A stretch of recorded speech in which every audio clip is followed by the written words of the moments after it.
Continuamos. Ahora vemos qué es la definición de una cuenca.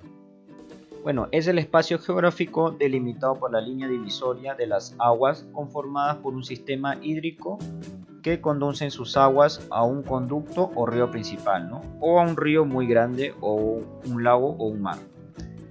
En la cuenca hidrográfica se encuentran los recursos naturales y la infraestructura creada por el hombre en las cuales desarrollan sus actividades económicas y sociales, generando diferentes efectos favorables y no favorables para el bienestar humano.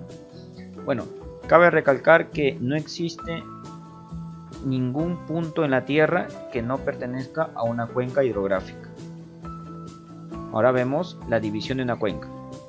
La cuenca hidrográfica puede dividirse en espacios definidos por la relación entre el drenaje superficial y la importancia que tiene con el curso principal. El trazo de la red hídrica es fundamental para delimitar los espacios en que se pueda dividir la cuenca. Acá en la imagen podemos ver que a un curso principal llega un afluente secundario que proviene de una subcuenca. ¿Ya? Luego, al curso principal de una subcuenca llega un afluente terciario y este comprende una microcuenca. Además, no olvidemos que están las quebradas, que son los cauces menores. Vamos a ver las funciones que cumplen las cuencas, como las funciones ambientales. ¿Qué funciones ambientales cumple? Cumple con la constituyen un sumidero de CO2, alberga bancos de germoplasma, regula la recarga hídrica y los ciclos biogeoquímicos, conserva la biodiversidad y mantiene la integridad y la diversidad de los suelos. Esas son las funciones ambientales. Ahora vemos las funciones hidrológicas. Es la captación de agua de las diferentes fuentes de precipitación para formar el escurrimiento de manantiales, ríos y arroyos. Cumple con el almacenamiento del agua en sus diferentes formas y tiempos de duración. Y además cumple con la descarga del agua, el escurrimiento. Funciones socioeconómicas. Suministrar recursos naturales para el desarrollo de actividades productivas que dan sustento a la población. Provee de un espacio para el desarrollo social y cultural de la sociedad. Ahora vemos la clasificación de las cuencas. Una cuenca se puede clasificar de acuerdo a su tamaño en cuencas grandes y cuencas pequeñas, ¿no? Vamos a ver una cuenca grande. La cuenca grande es aquella cuenca donde su área es mayor a 25 kilómetros cuadrados, donde predominan las características fisiográficas, es decir, pendiente, elevación, área y cauce. Bueno, el efecto de almacenaje del cauce en cuencas grandes es muy importante. Ahora vemos cuencas pequeñas. Es aquella cuenca donde su área es menor a 25 kilómetros cuadrados y la forma y la cantidad de escurrimiento está influenciado por las características físicas de la cuenca, es decir, el tipo de suelo y vegetación del suelo. Y las cuencas pequeñas responden a las lluvias de fuerte intensidad y de pequeña duración. Vamos a ver ahora clasificación de las cuencas, ¿no? Desde el punto de vista, muy importante, desde el punto de vista de la salida de la cuenca, existen dos puntos de cuencas, que son las endorreicas y exorreicas. Pero nosotros sabemos que existen tres clasificaciones, que son las cuencas endorreicas, donde el punto de salida está dentro de los límites de la cuenca y generalmente pertenece a un lago. Vemos como el ejemplo de arriba. También nos encontramos con las cuencas exorreicas.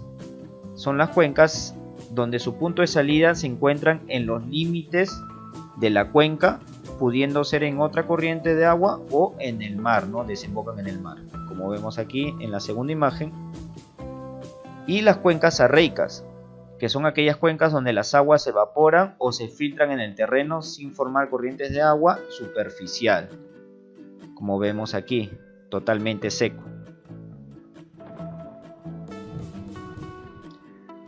La siguiente clasificación es en función a la elevación.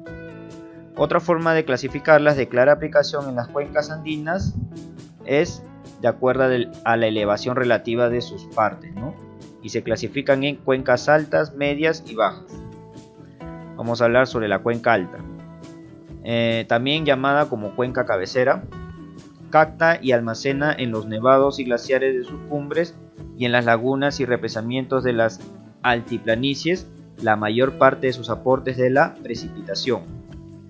En esta zona las pendientes son elevadas y los valles estrechos y los procesos fluviales son erosivos, ¿no? Bueno, las cuencas medias. Aquí es la zona donde el cauce principal mantiene un curso más definido, ¿no? Y la pendiente es menor abrupta que la cuenca alta. Y también se le denomina zona de transporte de sedimentos o de escurrimiento. Cuenca baja. Es una cuenca de menor pendiente con un cauce definido y amplio. Y contiene amplias planicies de inundación y aquí es donde prevalece el proceso de sedimentación. ¿Ya? Ahora vemos los elementos de la cuenca. La cuenca presenta los siguientes elementos, que son parte de aguas o divisoria de aguas, el área de la cuenca y el cauce principal de la cuenca. La divisoria de aguas es la línea imaginaria formada por los puntos de mayor nivel topográfico y separa la cuenca de estudio de las cuencas vecinas. O sea, el Divortion Aquarium, también llamado divisoria de agua, es las zonas altas, cordilleras o montañas que dividen dos cuencas o vertientes. Luego tenemos el área de la cuenca, que es la superficie en proyección horizontal delimitada por la divisoria de aguas. Y tenemos el cauce principal de una cuenca, que es la corriente que pasa por la salida de la cuenca, ¿ya? Y las demás corrientes que alimentan la corriente principal de esa cuenca se le llama cauces secundarios o tributarios, también llamados afluentes, ¿ok? Vemos los parámetros generales de la cuenca. Bueno, se recogen los aspectos más básicos de una cuenca hidrográfica que debemos conocer, ¿no? Para formarnos una primera idea de la naturaleza y comportamiento de una cuenca. Eso incluye el área de la cuenca, la longitud, el perímetro, ancho y el desnivel altitudinal. Vamos a ver el área de la cuenca, como hemos dicho, es el área de la cuenca que está definida por el espacio delimitado por la curva del perímetro. El perímetro corresponde con la longitud del polígono que define los límites de la cuenca y depende de la superficie y forma de esta. La longitud del cauce está definida por la longitud de su cauce principal, siendo la distancia equivalente que recorre del río entre el punto de desagüe aguas abajo y el punto situado a mayor distancia topográfica aguas arriba. Tenemos el ancho de la cuenca, que se define como la relación entre el área y la longitud de la cuenca, ¿no?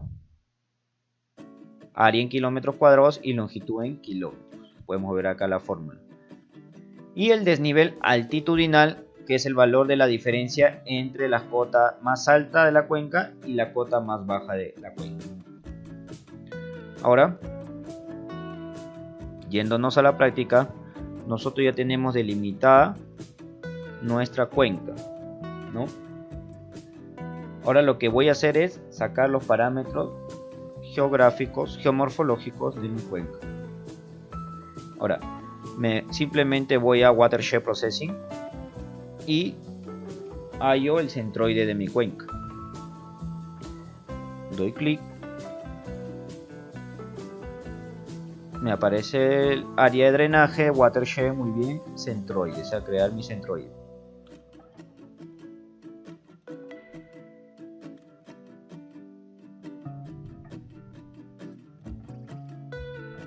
Listo. Se crea mi centroide.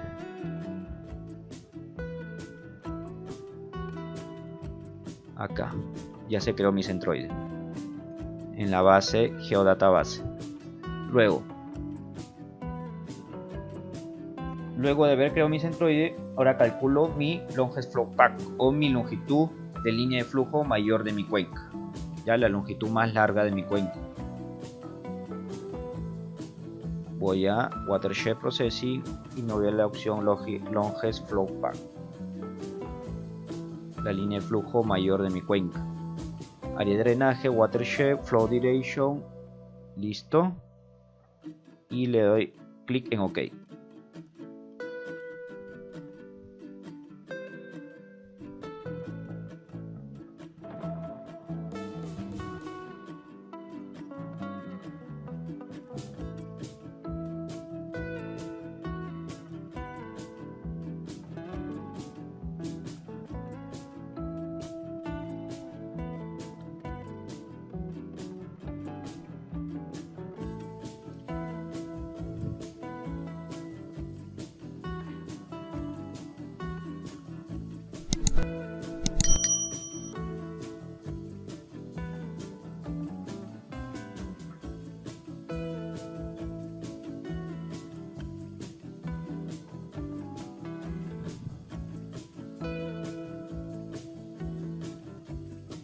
Espero que trabaje con paciencia.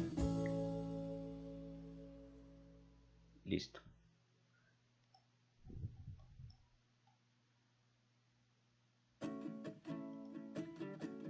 Una vez creado mi línea de flujo mayor,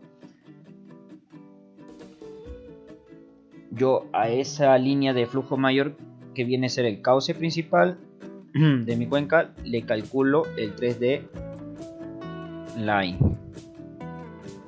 Construyo el 3D line.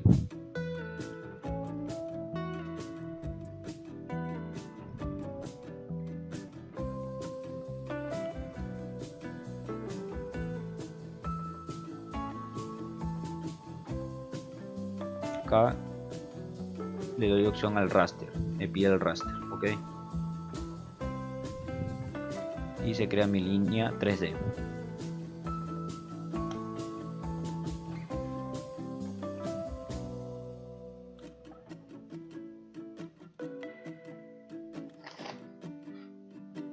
Listo, se creó mi línea 3D.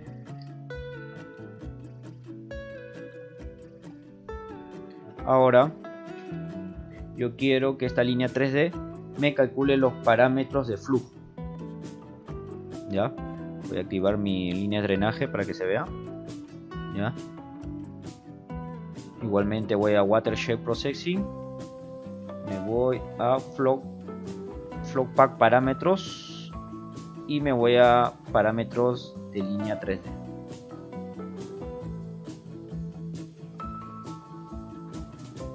Y le doy OK. Listo. Ahora sí, me dirijo a la tabla de atributos de línea 3D.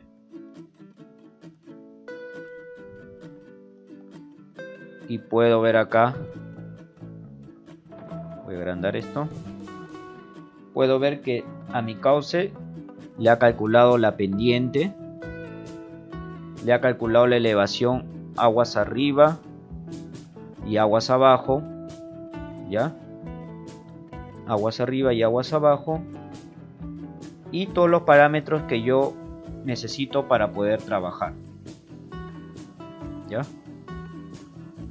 Ya tengo mis cotas mayor, menor, pendiente de cauce. También tengo la longitud. Listo. Aquí está la longitud. Ahora yo me dirijo a mi longest flow path. Ya. Yo tengo aquí la longitud en metros. Yo quiero hallar la longitud en kilómetros, ¿no? Simplemente creo un nuevo campo, Addfield,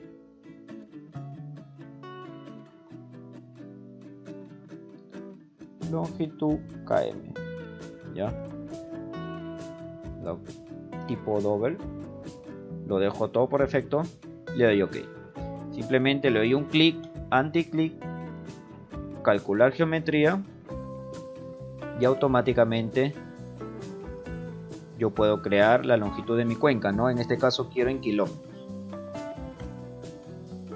Y listo. Acá tengo en metros, que ya lo calcula por defecto el ArcGIS, y yo lo calculo por kilómetros, ¿ya? E igualmente voy a la tabla de atributos de mi cuenca, en este caso llamada, el archivo se llama Watershed, y aquí me aparece el área, ¿ya? El área de la cuenca, pero en metros cuadrados. Yo quiero mi área en kilómetros cuadrados para poder trabajar. Igualmente creo un campo, área, kilómetro cuadrado, ok. El tipo double. Igualmente clic, anti-clic, calcular geometría y creo área en kilómetros cuadrados.